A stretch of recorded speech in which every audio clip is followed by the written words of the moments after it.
बिस्मिल्लाहिर्रहमानिर्रहीम अल्हम्दुलिल्लाहि रब्बिल आलमीन व बिही नस्तईन वस्सलातु वस्सलामु अला रसूलिहिल अमीन नबिय्यिना मुहम्मदिन व अला आलिहि व अस्हाबिहि अजमईन अम्मा बाद। विरासत के ताल्लुक से किसको कितना हिस्सा मिलता है, इस ताल्लुक से हमारी गुफ्तगू चल रही थी और आज की क्लास हमारी आखिरी क्लास भी होगी, लेकिन मुमकिन नहीं है कि सारी बातें इसमें मुकम्मल हो जाएं। इसलिए बस सिर्फ हम हिस्सों पर बात करेंगे कि किसको कितना हिस्सा मिल सकता है या मिलता है। उसकी तफसील में बहुत ज़्यादा हम नहीं जाएंगे, खाली हिस्से बयान करेंगे और फिर उसके बाद इंशाअल्लाह बात करेंगे। तो किसका हिस्सा चल रहा था हमारा? बिंतुल इब्न यानी पोती का हिस्सा चल रहा था। बेटी का हिस्सा हो चुका था, पोती का हिस्सा चल रहा था जी। तो पोती के 5 हिस्से होते हैं। पिछले क्लास में हमने दो हिस्से बताए थे। वैसे टोटल पोती के 5 हिस्से होते हैं। अलग अलग कंडीशन में अलग अलग उसको हिस्से मिलते हैं। बिंतुल इब्न यानी पोती का हिस्सा,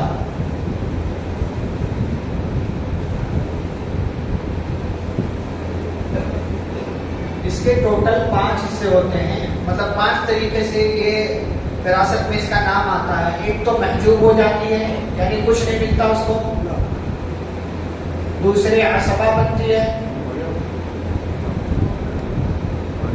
तीसरे 1/6 माल मिलता उसको, सुदुस जिसको बोलते हैं।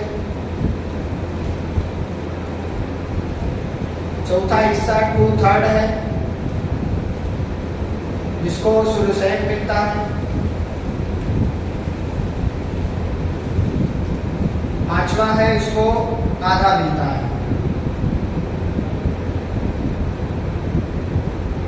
ये बिंतुल इब्न यानी पोती के 5 हिस्से हैं। अलग अलग कंडीशन में उसको अलग अलग हिस्से मिलेंगे। महजूब कब होगी? जब लड़का कोई हो उसूल में से। असबा कब होगी? जब ये अपने साथ वाले के साथ आए, यानी अपने भाई के साथ आए। छठा हिस्सा कब मिलेगा? जब ऊपर एक ही हो, इससे ऊपर एक ही लड़की हो, बेटी एक हो और ये पोती हो। सुलुसैन कब मिलेगा? अलग कंडीशन में। आधा कब मिलेगा? ये 5 हिस्से इसके बनते हैं। वो अलग अलग शर्तों के साथ अलग अलग हिस्से वो पाती है। तो बस आप दिमाग में रखें। इसीलिए जब भी किसी भी विरासत के मसले में जब पोती आएगी हिस्सेदार, उसका नाम आता वारिसीन में, तो इन 5 में से कोई एक मसला उसके साथ होगा। पोती का हिस्से जान लेने के बाद हम देखते हैं बाप को कितना हिस्सा मिलता है माल में से। अब यानी बाप का हिस्सा,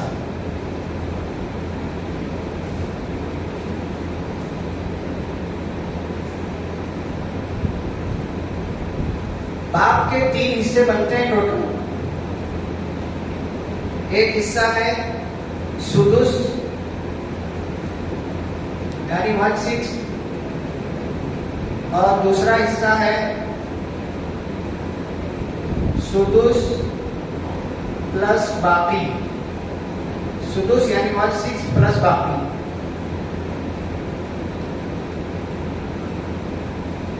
और तीसरा हिस्सा है बाकी।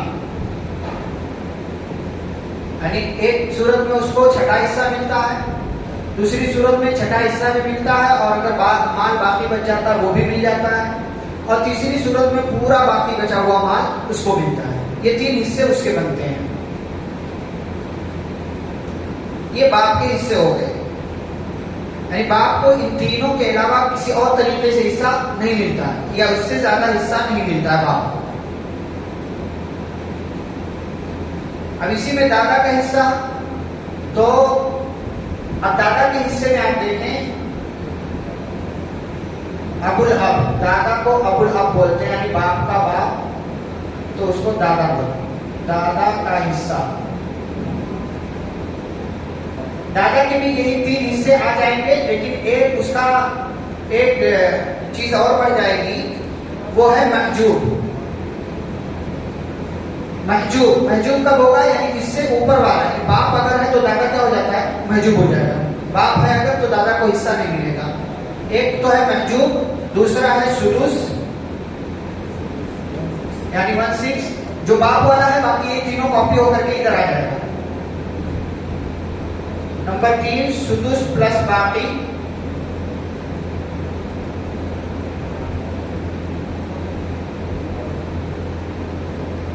और नंबर 4 बाकी।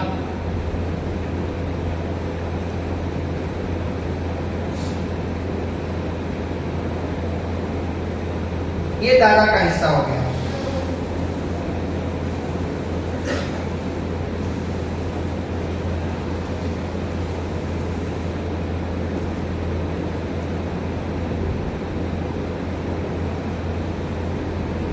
उसके बाद माँ का हिस्सा हम देखेंगे, माँ को कितना मिलता है। ये 9,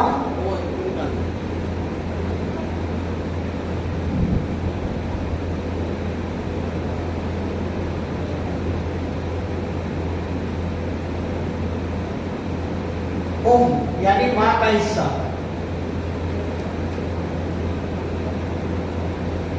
माँ के सिर्फ 2 हिस्से बनते हैं। एक हिस्सा सुदुस है,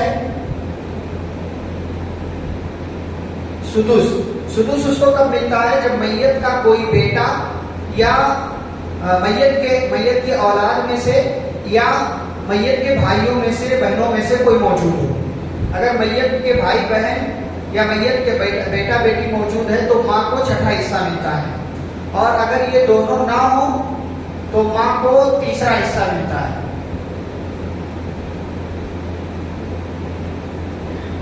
माँ के ये 2 हिस्से बनते हैं, छठा हिस्सा और तीसरा हिस्सा।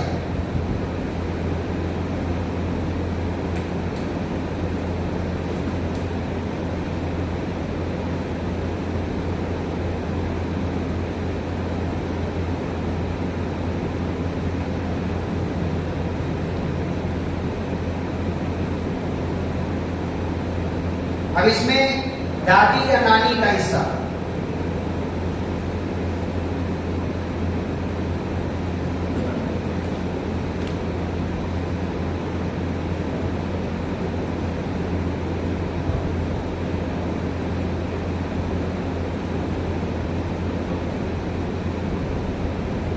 इसका नाम भी 2 तरीके से आता है। एक तरीका तो यह है कि महजूब हो जाती है, यानी अगर इससे ऊपर वाली यानी माँ मौजूद है तो फिर दादी या नानी को हिस्सा नहीं मिलता है।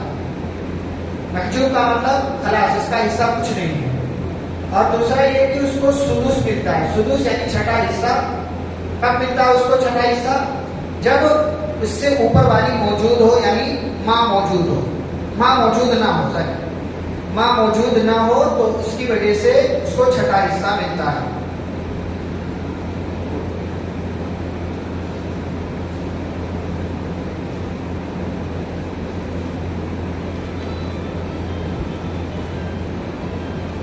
ये तो फुरू और उसूल के हिस्से हमने पढ़ लिए। किस किस का हिस्सा अभी तक हमने देखा? बेटी, पोती, बाप, दादा, माँ और दादी या नानी, 6 लोग हुए।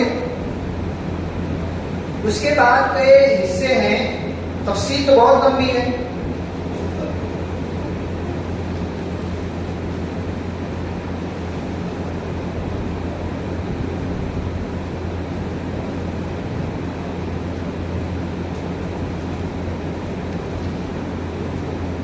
उसके बाद है इख्वा लिउम। इख्वा लिउम किसको बोलते हैं?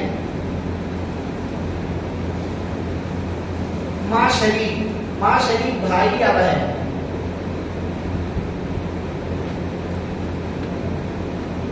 माँ शरीक भाई बहन।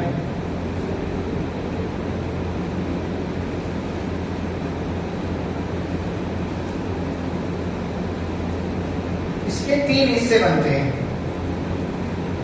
पहला ये महजूब हो जाता है।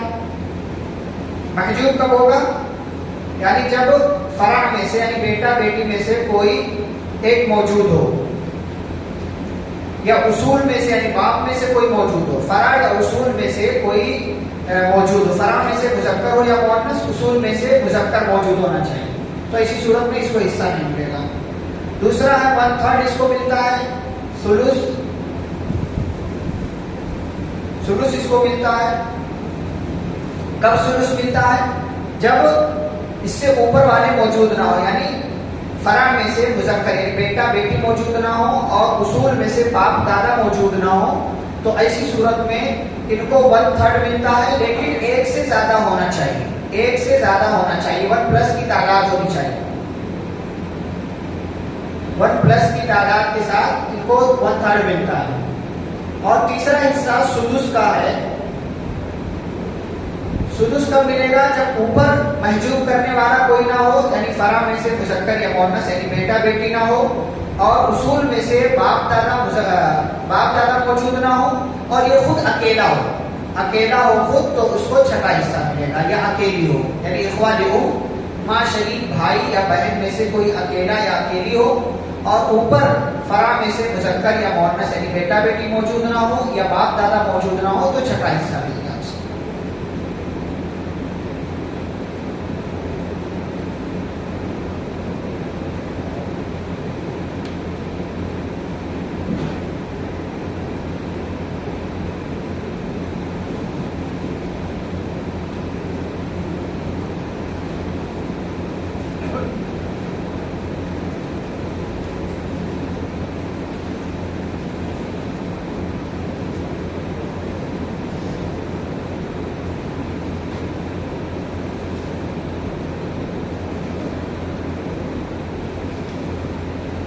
आगे है बहनों का हिस्सा। बहनों का हिस्सा मतलब मैयत की बहनों का, जिंदा लोगों की बहनों का नहीं, मैयत की बहनों का हिस्सा, उख्त शकीका जिसको बोलते हैं।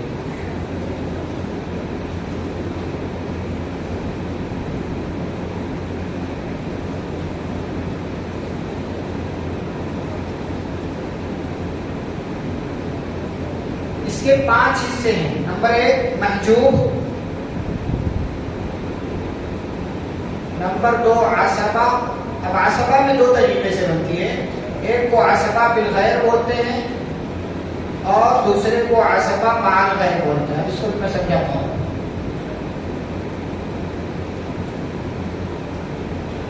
और चौथा हिस्सा है 2/3 सुलुसैन,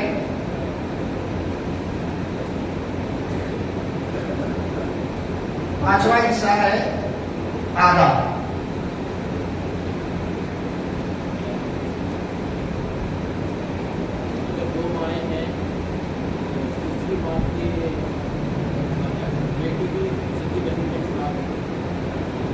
दूसरी माँ की दो माएँ, अगर माँ का इंतकाल होगा तो इख्वाल उम्म में आती हो, ये वाले हिस्से में।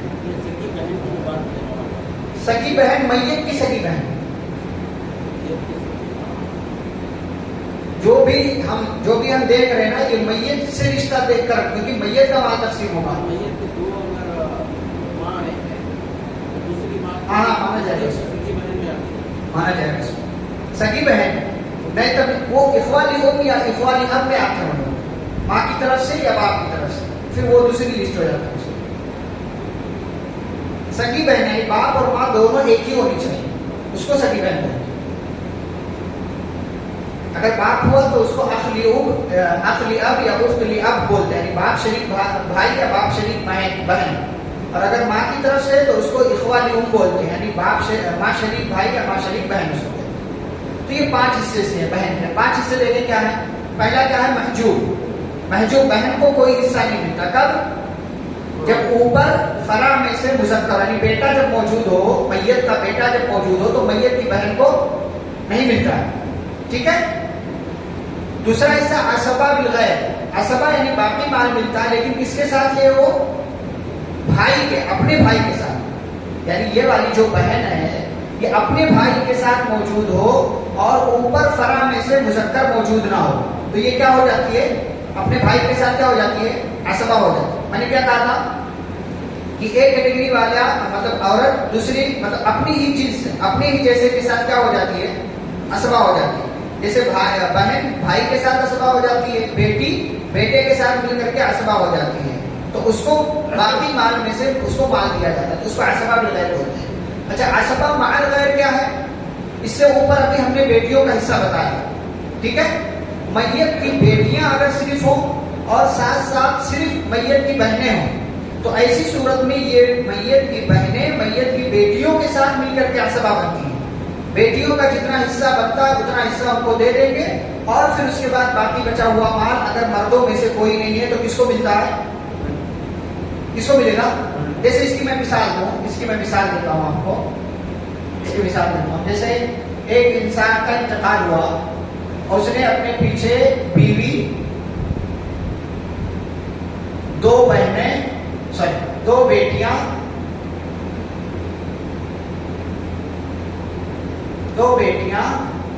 और 2 बहनें उसने छोड़ा।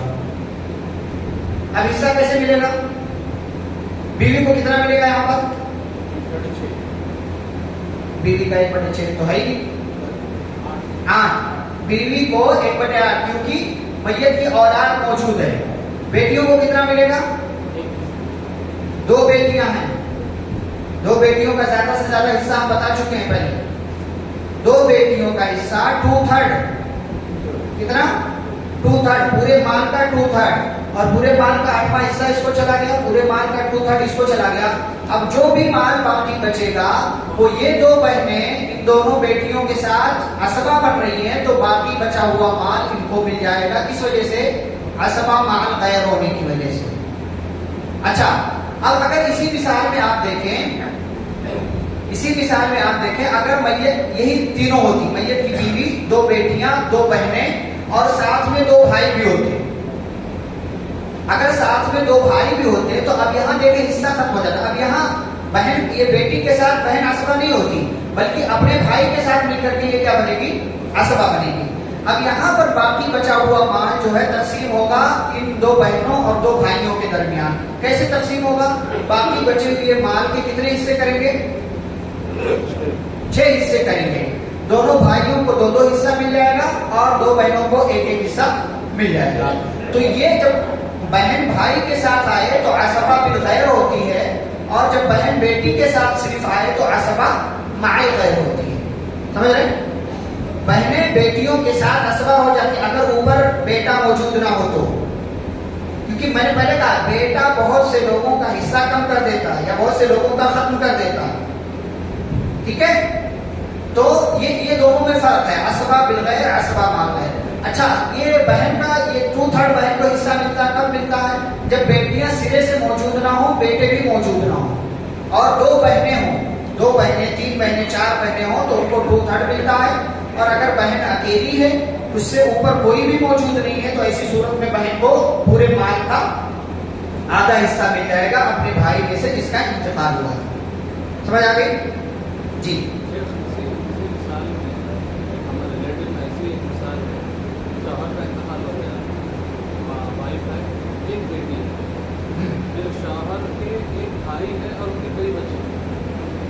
भाई के बच्चों को मत जोड़ो, भाई है तो बच्चों को नहीं जोड़ना है। हाँ, चलिए, अच्छा मैं मिसाल दूंगा। क्या क्या कौन है? बीवी है, एक बेटी है। बीवी है, मैयत की बीवी है, उसी के साथ है। मैयत की बीवी, एक बेटी ना, एक बेटी और एक भाई, बस बहन और कोई और नहीं है। हाँ, तो अब यहाँ पर देखिए बीवी को कितना मिल जाएगा? 1/8 मिलेगा। बेटी को आधा, बेटी को आधा मिलेगा, और बाकी बचा हुआ पूरा माल ये वाले भाई को चला जाएगा अगर और कोई नहीं है तो। समझ रहे हैं? क्योंकि भाई से ऊपर कोई नहीं है, भाई से ऊपर कोई नहीं है कि जिसको असबा के नाते, भाई से ऊपर कौन होता है? बेटा होता है, पोता होता है, बाप होता है, दादा होता है। अगर ये वाले मौजूद नहीं है तो फिर भाई को बचा हुआ माल पूरा मिल जाएगा। समझ रहे हैं? जी। अच्छा जी, किसकी? पता है ना, वजाहत तो किया। असबा बिल गैर, बहन अगर बेटियों के साथ हो तो असबा बिल गैर, असबा माल गैर। बहन अगर भाई के साथ है तो असबा माल गैर। जी। अब अच्छा, इसको आप मिसाल से समझ सकते हैं, तो आप मुझे कुछ चीजें बताएं, मतलब आपके अपने हिसाब से कि क्या हो सकता है, फिर मैं हिस्सा बताता हूँ। आप कोई भी मिसाल दे सकते हैं, फिर उसमें से हिस्सा हम समझने के लिए अंदाजा लगाएं कि आमतौर से चंद ही लोग मौजूद होते हैं, तो मिसालें आपको बताई जा रही है। जी, कोई मिसाल आप बताएं, किसी का इंतकाल हुआ, कौन कौन है? इंसान का इंतकाल हुआ। हाँ, एक बेटा है, 2 बेटी है। और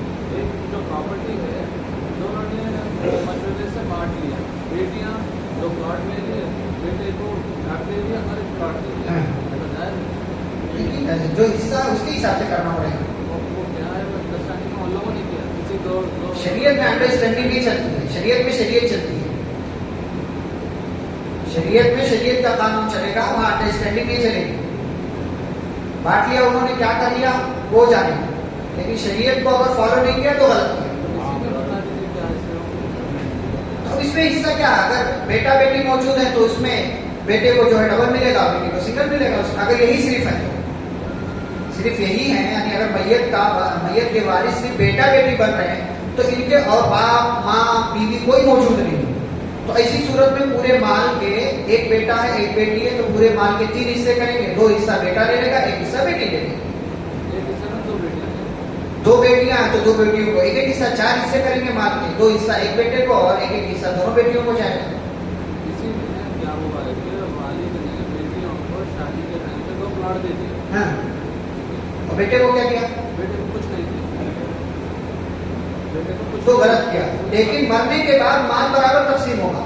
उसने अपनी जिंदगी में गलत किया, बेटे को भी देना चाहिए था अगर बेटियों को दिया था, लेकिन मरने के बाद उसका माल शरीयत के हिसाब से तकसीम होगा। जिंदगी में वो तकसीम करता, सबको बराबर देना चाहिए, लेकिन अगर वो मर गया तो अब ये नहीं कह सकता है उसका बेटा कि बेटियों को तो दे दिया था, अब हिस्सा नहीं मिलेगा। समझ रहे हैं? क्योंकि मरने के बाद शरीयत का कानून चले, जिंदा रहते हुए आप देंगे तो बराबर बराबर सबको देंगे। अगर आपने नहीं दिया तो जुल्म किया जिसको नहीं दिया उसके साथ। और मरने के बाद फिर शरीयत जो है अपना कानून बताएगी कि इस हिसाब से आपको तकसीम करना है। हो जाएगा ना जी, जिंदगी में बाप की प्रॉपर्टी बेटियों को कम दी है तो ना किसी को भी कम दे, किसी को भी कम दे या किसी को ना दे, उसके साथ जुल्म हो जाएगा। जिंदगी में बराबर बराबर देना होता है, चाहे बेटा हो बेटी हो बीवी हो, सबको बराबर देगा, क्योंकि वो तोहफा होता है, वो तकसीम नहीं होती है। और तोहफा जब होता है बराबर दिया जाता है।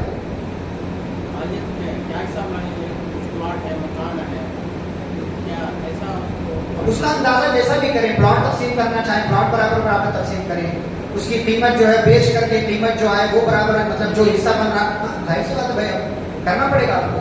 किसी चीज में बेटियों ने ये कहा कि आप जो घर है वो आप ले लो, हमारे वालिद नहीं है, हमारे वालिद ने बहुत लगाया है पैसा, हमारे प्लॉट भी दिए, शादी भी कर दी, तुम आप कुछ नहीं दिए, तुम्हें घर ले लो और एक प्लॉट ले लो, हमारी तरफ से नहीं चलता ऐसा, नहीं चलता। बेटे की शादी किसने कराई? ऐसा कैसे खुद करी? समझता है ना, लेकिन हकीकत क्या है?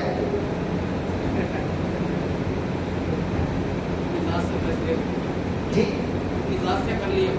हाँ, वही मैं कह रहा हूँ। शरीयत जब बात नुकसान की आती है तो अपनी जात से ही फैसले होते हैं। किसकी? जहन्नम में जाएगा भाई, सीधा अल्लाह ताला ने धमकी दी है। हाँ, बाकी अल्लाह ताला का रहम, अल्लाह ताला की रहमत मिल जाए तो उसमें मैं गुंजाइश नहीं निकालूंगा। जो बात अल्लाह ने कही है वो मैं कह रहा हूँ। माल हड़प कर लेना, किसी का माल हक हड़प कर लेना इतना आसान है? भाई माफ क्यों नहीं करता? बहनें सिर्फ माफ करें, भाई माफ नहीं करते। अच्छा, कोई भाई दुनिया में मिसाल आप बताएं किसी भाई ने अपना हिस्सा छोड़ा हो? कोई बेटा जो है वो अपना हिस्सा छोड़ता है, बेटियां तो हिस्सा छोड़ देती हैं कि हमारे बाप का दरवाजा हमारे लिए बंद कर देगा। एक मिसाल ये है कि आदमी का इंतकाल हो, वो किसी गैर मुस्लिम से शादी की, उसके साथ एक बेटी भी थी, उसने शादी की तो उसका इंतकाल हो, तो अब इस सूरत में उसको क्या मिलेगा? उसको एक भाई भी है, इसको किसके माल में से क्या मिलेगा? एक आदमी का इंतकाल हो गया, उसने जब जिंदा रखा तो उसने गैर मुस्लिम से शादी की, उसको ऑलरेडी एक बेटी थी, बेटी के साथ उसका प्लान था। औरत गैर मुस्लिम थी तो उसको इससे कुछ नहीं मिलेगा। मुसलमान काफिर का वारिस नहीं होता, काफिर मुसलमान का वारिस नहीं कर होता। लिया मुस्लिम करने के 10 साल के साथ कर लिया तो मिलेगा हिस्सा उसको। हाँ, तो हाँ, भाई भी बस खाली बीवी को मिलेगा, बेटी को नहीं मिला। बेटी को तो उसकी बेटी थोड़ी है मैयत की। मैयत की बेटी रहती तो मिलता। यहाँ पर अक्सर ये क्या होता है शादियों में क्या होता है वो मत बोलो। बेटियों को ज्यादा दिया जाता है शादी में, फिर बाद में दरवाजे कुछ ज्यादा नहीं दिया जाता। मुझे पता है हमारे यहाँ 30-30 साल पुराने केस आते हैं, 30-30 साल 40-40 साल पुराने केस आते हैं। सब जब मसला फंस जाता है ना किसी का कि अब जो है अड़चन आ गया तो फिर अब चलो शरीयत के हिसाब से फैसला लेंगे। जब तक चल रहा होता लोग चलाते हैं, इसीलिए शरीयत ने कहा इंतकाल हो जाए फौरन तकसीम करो माल, ताकि आगे के झंझट से बचो। लड़कों को दे दिया जाता, जैसा पता है लड़कियों का, लड़कों को दे दिया गया, लड़कियों को हम जी बेटों के नाम पर रजिस्ट्री कर दिए, करने के बजाय सब जुल्म के दायरे में है, सब जुल्म के दायरे में। के ऊपर दी गई, एक मिसाल अगर बीवी के ऊपर दी गई, कौन सी मिसाल?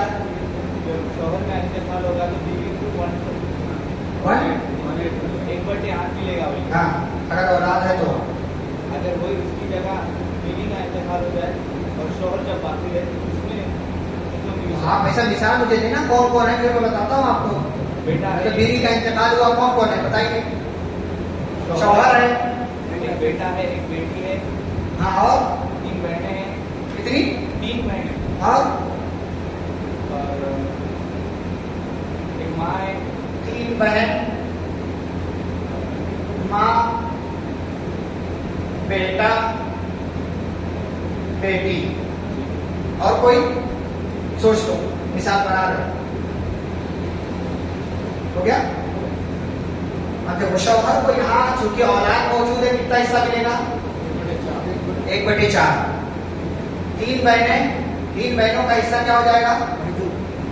ये वाला जो अभी मैंने बताया, ये वाला महजूब। क्यों? इसलिए कि बेटा मौजूद है। बेटा अगर मौजूद हुआ तो भाई बहन का हिस्सा जगह पे खत्म हो जाता है। मैयत के भाई बहन जो जिंदा है वो आपस में भाई बहन, सिर्फ विरासत का कोई भी मसला हो मैयत के हिसाब से समझना पड़ेगा आपको कि माल किसका तकसीम हो रहा है? मैयत का। तो जो जिंदा है उसका मैयत से क्या रिश्ता है वो आप बताएंगे, जो आपका रिश्तेदार है उसके हिसाब से नहीं बताएंगे, क्योंकि फिर सवाल गलत हो जाएगा। आपको उनके भी हिस्से क्या मतलब जो इंतकाल होगा, एक बेटा था लेकिन उसका इंतकाल होगा, अगर मरने वाले से पहले किसी का इंतकाल हो गया तो फिर मरने वाले के बाद में वो हिस्सेदार नहीं होगा, चाहे वो बेटा ही क्यों ना हो। मिसाल के तौर पर अगर मैं इंतकाल कर जाऊं अपने अब्बा के से पहले, बाद में मेरे अब्बा का इंतकाल हो तो मेरे अब्बा के माल में से मुझे हिस्सा नहीं मिलेगा। बेटा बाप से पहले मर जाए तो बाप के माल से बेटा वारिस नहीं होता। बाप बेटे से पहले मर जाए तो बेटे के माल, तो बाप अगर बेटे से पहले मर जाए तो फिर बाप बेटे के माल से वारिस नहीं होगा। जो भी पहले मर जाए वो किसी के भी माल से वारिस नहीं बनेगा जो बाद में मर रहा। पोते अगर दूसरे बेटे मौजूद है तो फिर पोते पोतियों के लिए वसीयत कर सकते हैं, हिस्सा नहीं मिलता क्योंकि दूसरे बेटे मौजूद है। दूसरे बेटों की वजह से पोतों का हिस्सा नहीं बनता, उनके लिए वसीयत। इसीलिए शरीयत ने वसीयत का ऑप्शन रखा है, आप ज्यादा से ज्यादा 1/3 माल की वसीयत कर सकते हैं। इससे पहले मुझे मिसाल बना था ना, वालिद का इंतकाल हो गया, उन्होंने पोते के लिए वसीयत की थी कि एक प्लॉट में इसको दूंगा, ऐसे वो प्लॉट 1/3 माल से ज्यादा थी कम थी? ज्यादा थी तो फिर गलत किया उन्होंने वसीयत। ज्यादा थी तो उन्होंने गलत वसीयत, और गलत वसीयत पर अमल नहीं किया जाता। 4 बहनें हैं तो पोते तो होती है, 4 बहनें हैं और पोते तो होती है, और कौन भी नहीं है पक्का? 4 बहन। अच्छा, इस वाले में माँ को यहाँ पर माँ को 1/6 मिल जाएगा और बाकी बचा हुआ माल एक बेटा एक बेटी 2 हिस्सा और 1 हिस्सा करके ले लेंगे। समझ आएगी बात? अच्छा, कितने हैं? 4 बहनें हैं, 4 बहनें, पोते तो होती है, 2 पोता 2 पोती। अच्छा, यहाँ पर अब ये 4 बहनों को, एक मिनट, यहाँ पर जो 4 बहनों को हिस्सा मिलेगा ये महजूब हो जाएंगे।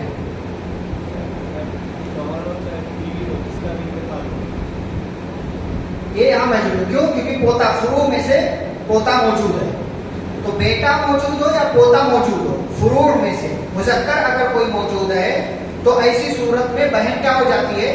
महजूब हो जाती है, उसको हिस्सा नहीं मिलता।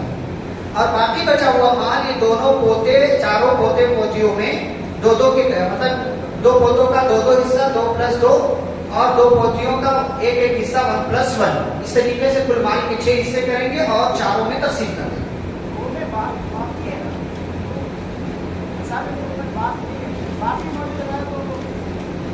बाप बाप ऐसा समझे तो भी पहले बात हो जाती है। हाँ, बाप की बाप फुरू या उसूल, फुरू समझते हैं औलाद, मतलब औलाद, उसूल यानी बाप। तो फुरू या उसूल में से कोई भी मुज़क्कर रहा तो बहन का हिस्सा खत्म हो जाता है। चाहे बेटा रहे, पोता रहे, बाप रहे, दादा रहे, इन चारों में से अगर कोई भी है तो बहन का हिस्सा जगह पे खत्म हो जाएगा, यानी मैयत की बहन। बाकी इसमें तफसीलात बहुत ज्यादा है, मैंने आपको समझने के लिए चीजें बता दी हैं, वरना इस ताल्लुक से बातें बहुत सारी हैं, कई क्लासें हो सकती हैं, लेकिन हमारा सफर यही तक था। तो हो सकता है तो आपके दिमाग में कुछ बातें आ जाए। बाकी असल इसमें यही है कि मसला हो, किसी से सवाल करें, बेदारी असल चीज है कि जो है हमें बेदार रहना चाहिए, कि मसला बड़ा संगीन है, इसमें कोताही जो है आपके लिए हलाकत का सबब बन सकती है। क्योंकि आप जरा से भी अगर कोताही की, आपने बहन का हिस्सा ले लिया, किसी और का हिस्सा ले लिया, तो गोया कि वो पूरा हराम माल आप खा रहे हैं, पूरा हराम माल आप खा रहे हैं, और पूरी जिंदगी जो हराम के आप गुजर रहे हैं, पूरी जिंदगी आपके हराम की गुजर रही है। लोग इसको बड़ी आसानी से लेते हैं, बड़ी आसानी से लोग इसको लेते हैं। कोई इनका 100 रुपया छीन ले तो उसको मारेंगे, चिल्लाएंगे, कोई गुंडे ही कर रहा है उसको मारेंगे, लेकिन खुद मार लेकर के बैठे हैं, लेकिन उसके मतलब समझते हैं कि कुछ नहीं किया हमने, हमारा हक था। ये गलत है। तो इसीलिए मतलब ये सारी चीजें की गई। बाकी तफसीलात इसमें बहुत लंबी हैं। इंशाल्लाह हम देखेंगे कि इसी 3-4 दिनों के दौरान आप लोगों का एग्जाम भी हो जाए, जो भी एक हल्का सा आसान सा एग्जाम, और कोशिश ये करेंगे कि आप सबको सर्टिफिकेट भी इंशाल्लाह दे दी जाए। तो जो लोग एग्जाम में शरीक होना चाहते हैं वो थोड़ा हिसाब से तैयारी करके आए। मोबाइल पर लिंक भेज दूंगा मैं, इंशाल्लाह ऑनलाइन एग्जाम हो जाएगा, वहीं पर आपको आपके नंबर और आपका सब कुछ मिल जाएगा, और सर्टिफिकेट भी इंशाल्लाह वहीं से मिल जाएगा। ठीक है, चलो जुमा से पहले इंशाल्लाह, जुमा से पहले कभी भी एग्जाम ले लीजिए। हाँ बस चलिए, सुब्हानक अल्लाहुम्मा व बिहम्दिका अशहदु अन ला इलाहा इल्ला अंता अस्तगफिरुका व अतूबु इलैक। अस्सलामु अलैकुम व रहमतुल्लाहि।